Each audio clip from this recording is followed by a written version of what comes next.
I just don't understand how people could sell that type of a gun to a kid, to an 18-year-old. Like, what is he gonna use it for? But for that purpose.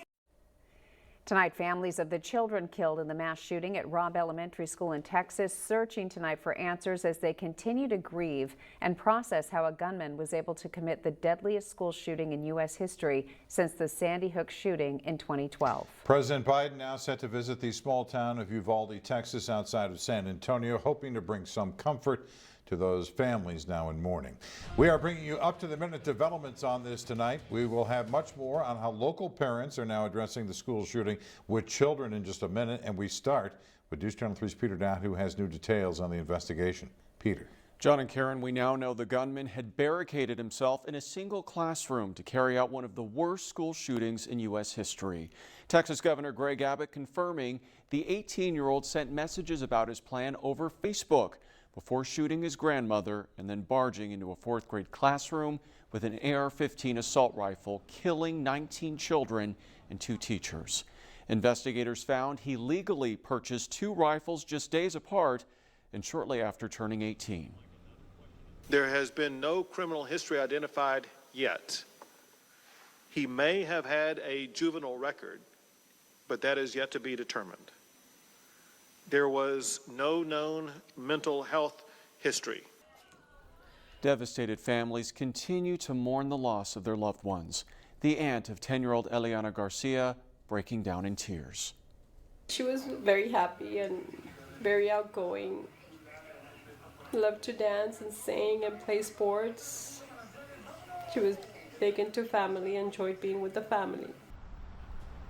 The Civic Center in the town of Uvalde, Texas, continuing to be a place tonight for the community to congregate with counselors, volunteers, and therapy dogs. Uvalde has a population of only about 16,000. For more on the victims of this shooting and how they're being remembered, head to our website, kesq.com. John and Karen. Thank you, Peter. And a State Department spokesman says the school shooting, this latest one, has implications for how the rest of the world sees the United States. And the numbers show that school shootings here in the U.S. far outnumber other countries. Research from Education Week shows there have been 27 school shootings in the country this year alone. A CNN analysis from 2018 showed that there had been 288 school shootings between 2009 and 2018.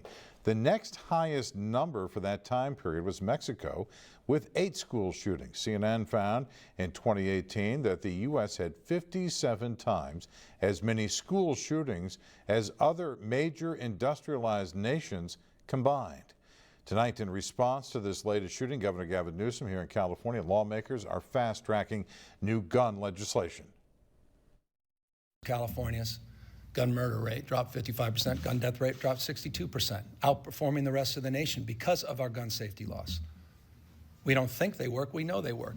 I'll repeat what I said earlier. The state Senate approved the bill that would give people the power to sue those who traffic illegal firearms, similar to the Texas law that's intended to restrict abortion access. That bill now heads to the state assembly. The governor hopes to sign it into law before the summer recess on July 1st.